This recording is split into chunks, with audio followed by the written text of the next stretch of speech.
Now, they're termed sudoriferous, okay, odor, all right? Two types. They're called apocrine or merocrine. They can secrete in a holocrine fashion, but that's because we're going to see that it can be related, for example, to mammary glands with milk production, okay? Now, in merocrine, these are most common. It's a simple coiled gland, opens to the surface of the skin. They have their own pores. They're coiled in the dermis.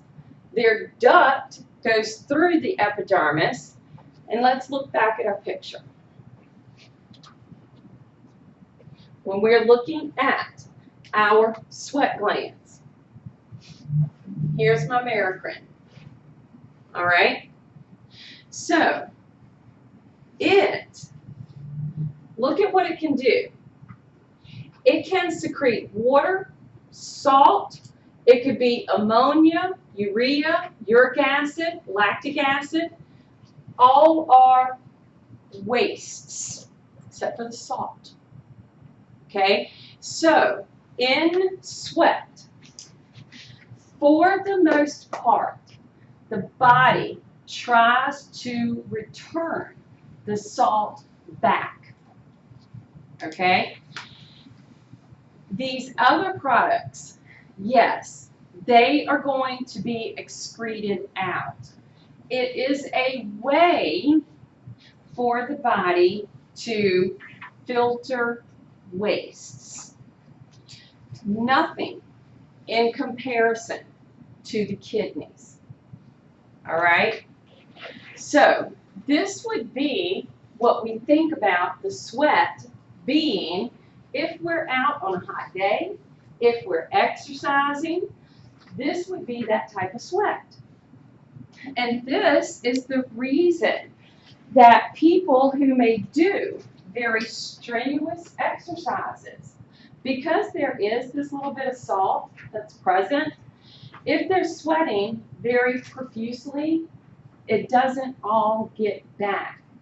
And that's why they may drink those Gatorades and Powerades and so forth to help replace it, because those are our electrolytes. So this is what we would think of as our sweating. Apocrine. With the apocrine gland, let's go back to our picture. This one is my apocrine gland. It does not become active until puberty.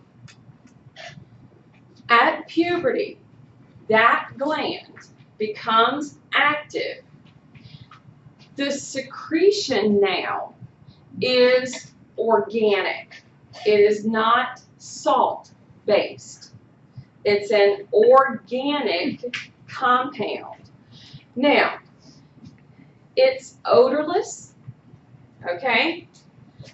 But it is these organic compounds, and they contribute to, have you guys ever heard, pheromones? Okay? And pheromones are how we get attracted to our mate. So, that's at this point. This is what happens at puberty. So, you're going to find that these glands are found in the axilla, meaning under the arms, genitalia, and around the anus. And it's at those hairs that these become active at puberty. Do what? So these are our sweat glands. Sweat, yes, it's needed, okay? There are cases where Some people don't sweat. There are disorders, and they usually can't be like outside in heat or anywhere where the heat is too much because they cannot sweat. Now, yeah, there are actual disorders with this. But the goal, okay, is to be a way that the body can maintain heat, that we can maintain the temperature of the internal body as it should be. Our internal organs, okay, those internal organs, it's very important to keep them at the temperature they need to be, which on average is at 98.6. When the organs, the internal body, overheats, that heated blood will move through the vessels to the capillary beds, and the heat gets pushed out in the form of the sweat. Now, it does allow for some movement of toxic materials like ammonia, urea, other things that can also be excreted out in the sweat. But once again, it's not enough to keep the body like filtered like the kidneys can do. So what we see, some drugs are excreted in sweat, okay? Both prescription, non-prescription, legal, illegal. On average, it's mostly water, but something else that it can contribute to is the acid mantle, which is keeping us safe. Our body covered in bacteria, but it's healthy, okay? The acid mantle is working to keep out unhealthy bacteria, bacteria that can be harmful. We pretty much have perspiration all the time. We just do not always notice it. We put out about 500 milliliters per day. It's turned insensible because for the most part, we're not paying attention. It's not a sense to us, okay? Now, there is a condition and things that can happen where there might be diaphoresis. Now, this would be sweating where, like for example, exercising, and it's noticeable wetness on the skin, all right? That would be in addition to insensible. So, sweat is something that's important. Another gland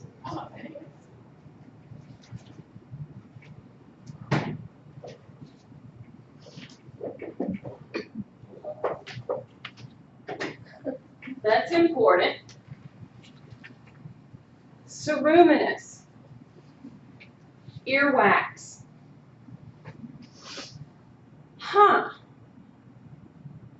It's a combination of sebum, oily, all right, and the ceruminous secretion. And what we get is that wonderful earwax. I always think about the movie Shrek, where he kind of pulled out the earwax and made like a little candle. I don't know, that's cute. Look what its function is.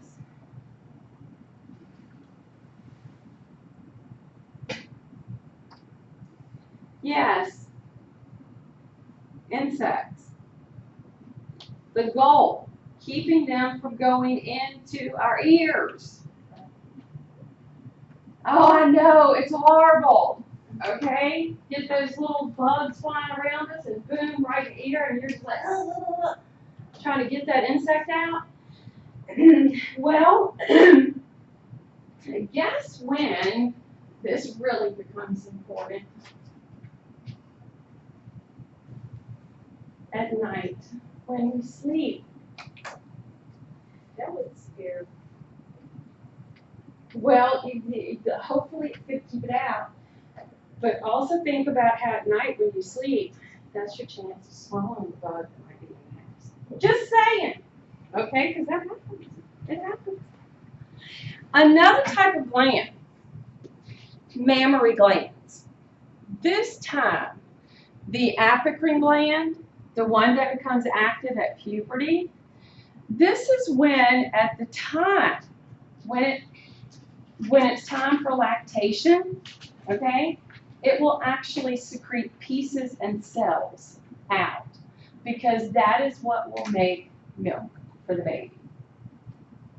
So, very interesting information about these little glands in the skin. Another accessory structure are our fingernails. The fingernails, believe it or not, have some important purposes, okay? Their structure is rather unique. Once again, they have a matrix that is present. If not, the nails would not grow, okay?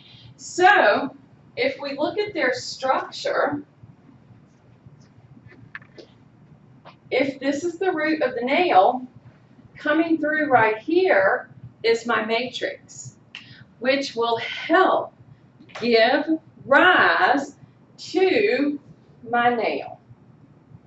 Now, there's a lot of terms associated with our fingernails. We do have our epidermis layer. We do have what's termed the nail bed, okay, part of this epidermis. Right underneath that hyponychium, the free edge of the nail, which is what we see growing, okay, the nail body, our little lunula, okay, because it looks like lunar, a half moon, okay. So the nail body itself, stratum corneum, that outermost layer of the epidermis, the hardened layer.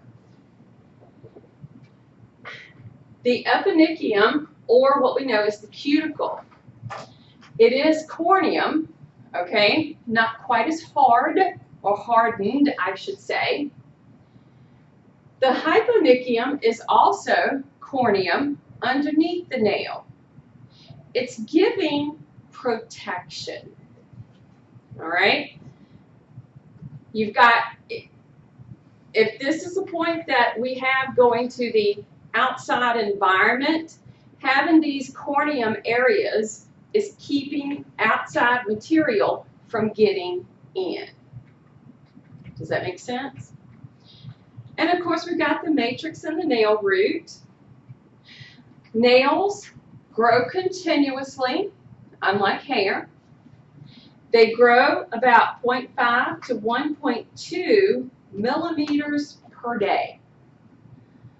And they're growing much faster than our toenails. Our toenails grow about half that rate, which is why they don't get as long as quick as the fingernails do. The nails, once again, back in early man, served a huge purpose, okay? Because they could work as digging, okay? Work as like capturing, working as in protection, like if they had to fight, okay? Well, now we pretty much just take what we were given and, you know, we like to paint them and do stuff and fix them and that sort of thing, okay? We're seeing that the fingernails and toenails, like I mentioned, derivatives of the stratum corneum.